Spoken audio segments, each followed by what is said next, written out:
দর্শক স্বাগত জানাচ্ছি ফয়েজ ফয়েজে।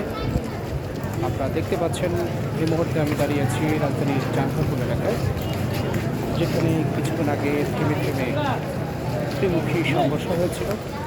ছাত্রলীগ, যুবলীগ, স্বেচ্ছাসেবক লীগের সাথে গোটা আন্দোলনকারীদের পাল্টা ধাওয়ার ঘটনা ঘটেছে। এর মধ্যেই দুর্বৃত্তরা মোটরসাইকেলে আগুন দিয়েছে। সেই আগুনের দৃশ্য আপনারা ভিডিওতে দেখতে পাচ্ছেন। একটি মোটরসাইকেল আগুন দেওয়া হয়েছে, দুর্বৃত্তরা আগুন দিয়েছে। গোটা আন্দোলনকারীরা তারা তাদের দাবি আদায়ে তারা সর্বোচ্চ কর্মসূচি তারা দিতে চাচ্ছেন, তারা স্লোগান দিচ্ছেন, তারা কোটা সংস্কার চাচ্ছেন। তাদের সহকর্মী এবং তাদের সহপাঠীদের উপরে যারা হামলা করেছে তাদের বিরুদ্ধে তারা ব্যবস্থা চাচ্ছেন, আইনগত ব্যবস্থা চাচ্ছেন। তারা বলছেন যারা বিশ্ববিদ্যালয় ক্যাম্পাসে অস্ত্র হাতে নিয়ে, লাঠিচোটা হাতে নিয়ে এবং অফিসটি হাতে নিয়ে শিক্ষার্থীদের উপর হামলা চালিয়েছে, তাদেরকে সিসিটিভির ফুটেজ দেখে, সামাজিক যোগাযোগ মাধ্যমের ফুটেজ দেখে, টেলিভিশনের ফুটেজ দেখে, পত্রপত্রিকার ফুটেজ দেখে তাদেরকে শনাক্ত করে দ্রুত আইনের আওতায় আনতে হবে। এবং যেই কোটা সংস্কার, সেই কোটা সংস্কারের দাবিতে তারা এক দফা এক দাবি তারা সেই দাবিতে আছেন। তাদের এই দাবি পূরণ না হওয়া পর্যন্ত তারা রাজপথ ছেড়ে যাবেন না বলে হুঁশিয়ারি দিয়েছেন। তারা বলছেন শিক্ষার্থীদেরকে ভয় ভীতি দেখে কোনো লাভ নেই। শিক্ষার্থীদের আন্দোলনে আজকের বাংলাদেশ, আজকের এই সব কিছু তারা এমন দাবি করছেন যে যারা মুক্তিযুদ্ধ করেছেন তাদের সবাইকে তারা সম্মান জানাচ্ছেন। তারা বলছেন মুক্তিযুদ্ধের কোটা বাতিল নয়, তারা বলছেন সংস্কার চাই, তারা সকল কোটার সংস্কার চাই। এভাবেই তারা স্লোগান দিয়েছে। তারা বলছেন ছাত্র আন্দোলন সবসময় যৌক্তিক আন্দোলন করে, তারা কখনো অযৌক্তিক কোনো আন্দোলন করছেন না। আপনারা দেখতে পাচ্ছেন এই যে মোটরসাইকেলে আগুন দিয়েছে দুর্বৃত্তরা, তাদের মোটরসাইকেলের আগুনটি আমরা দেখানোর চেষ্টা করছি আপনাদেরকে। অনেকে ছবি তুলছেন, ভিডিও করছেন, অনেকে সেলফি তুলছেন, সেটাও আপনারা দেখতে পাচ্ছেন। একেবারে আপনারা দেখতে পাচ্ছেন ডান পাশ বাম পাশ সব জায়গায় কোটা আন্দোলনকারীদের একেবারে ডক্টর মোহাম্মদ শহীদুল্লাহ হল, দোয়েল চত্বর, চানখারপুর এলাকা, কেন্দ্রীয় শহীদ মিনার এলাকা, সব জায়গায় একেবারে কোটা আন্দোলনকারীরা তাদের দখলে নিয়েছেন, তারা সেই দখলে রেখেছেন। আর ভাস্কর্য এলাকায় অর্থাৎ টিএসসি এলাকায় ছাত্রলীগের দখলে রয়েছে, তারা সেখানে সমাবেশ করছেন, সেখানে স্লোগান দিচ্ছেন।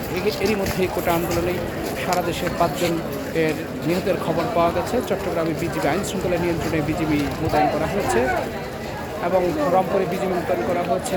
এছাড়া পুরো জেলা শহরগুলোতেও আন্দোলন ছড়িয়ে পড়ছে। কোটা আন্দোলনকারীরা, শিক্ষার্থীরা, কলেজের শিক্ষার্থীরা, ইউনিভার্সিটির শিক্ষার্থীরা, পাবলিক বিশ্ববিদ্যালয়ের শিক্ষার্থীরা, প্রাইভেট বিশ্ববিদ্যালয়ের শিক্ষার্থীরা তারা আন্দোলনে নেমেছেন। তারা বলছেন তাদের এই যৌক্তিক আন্দোলন তারা সফল হবেন এবং তারা তারপরে এই রাজপথ ছেড়ে তারা ঘরে ফিরে যাবেন। তারা কোটা সংস্কার চান, তারা বারবারই বলছেন তারা কোটা সংস্কার চাচ্ছেন। একেবারেই আমরা আপনাদেরকে ক্যামেরা লং ফুটেজে আপনাদেরকে দেখানোর চেষ্টা করছি যে দাঁড়িয়ে আছে একেবারে তারা চানখারপুর যে এলাকা, সেই এলাকায় দাঁড়িয়ে আছেন। তারা সেখানে তাদের স্লোগান দিচ্ছেন, তারা আন্দোলন করছেন, তাদের কোটার যে সংস্কার সেই সংস্কার তারা বারবার কথা বলছেন। গণমাধ্যম কর্মীরা অপেক্ষা করছেন, তারা দেখছেন এবং গণমাধ্যম তাদের জায়গা থেকে তারা তথ্য তুলে ধরার চেষ্টা করছেন। সাংবাদিকরাও তাদের নিরাপত্তার বিষয়টি রেখে তারা কাজ করছেন। আপনারা দেখতে পাচ্ছেন একেবারে চানখারপুর যে মোড়টি, সেই মোড়টি একেবারেই দখল করে রেখেছে কোটা আন্দোলনকারীরা। আপনি দেখতে পাচ্ছেন বিকাল 4টা থেকে একেবারে সন্ধ্যা 7টা পর্যন্ত এক টানা থেমে ধাওয়া পাল্টা ধাওয়ার ঘটনা ঘটেছে, আগুন দেওয়ার মতো ঘটনা ঘটেছে, বহু ককটেল বিস্ফোরণ হয়েছে। এখন কিছুটা শান্ত রয়েছে, একেবারে চানখারপুর এলাকা এখন কিছুটা শান্ত রয়েছে। দর্শক আপনারা দেখতে পাচ্ছেন ভয়েস অফ ফয়েজের থেকে আবারও অন্য কোনো ঘটনা, আবারও কোটা আন্দোলনকারীদের যেই বিক্ষোভ সমাবেশ সেটি আপনাদেরকে আমরা দেখানোর চেষ্টা করছি। দর্শক আপনারা দেখছেন ভয়েস অফ ফয়েজ, যে আপনারা দেখছেন কোটা আন্দোলনকারীরা তাদের আন্দোলন চালিয়ে যাচ্ছেন। তারা বারবার তাদের দাবি আদায়ের কথা বলছেন, তাদের দাবি আদায় না হওয়া পর্যন্ত তারা আন্দোলন চালিয়ে যাচ্ছে। একেবারেই কিছুক্ষণ আগেই এখানে ধাওয়া পাল্টা দেওয়া হয়েছিল।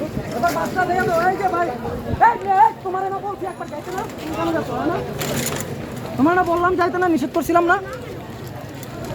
এখন আপনারা দেখতে পাচ্ছেন আইন শৃঙ্খলা বাহিনীর গাড়ি না অ্যাম্বুলেন্স সেটি বুঝে যাচ্ছে না, মনে হচ্ছে যে অ্যাম্বুলেন্স। কিছুক্ষণ আগে রাস্তায় একেবারে ধাওয়া পাল্টা হওয়ার মতো ঘটনা ঘটেছে।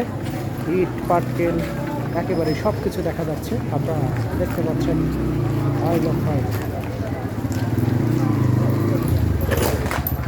দর্শক, আপনারা দেখছেন ভয়েজ অফ ফয়েজে একেবারে আপনাদেরকে আমরা পুরো বিষয়টি দেখানোর চেষ্টা করছি। চানখার কোল এলাকার যে ধাওয়া পাল্টা দেওয়ার ঘটনা সেটি এখন কিছুটা শান্ত রয়েছে।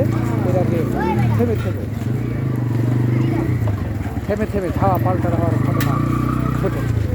আন্দোলনকারীরা বলছেন তাদের সহপাঠী তাদের সহকর্মীদের উপর যারা হামলা করেছে তাদেরকে বিচারের আওতায় আনতে হবে এবং তাদের এক দফা এক দাবি কোটা সংস্কার করতে হবে এবং যৌক্তিক কোটা সংস্কারের মাধ্যমে এই আন্দোলন শেষ করা সম্ভব।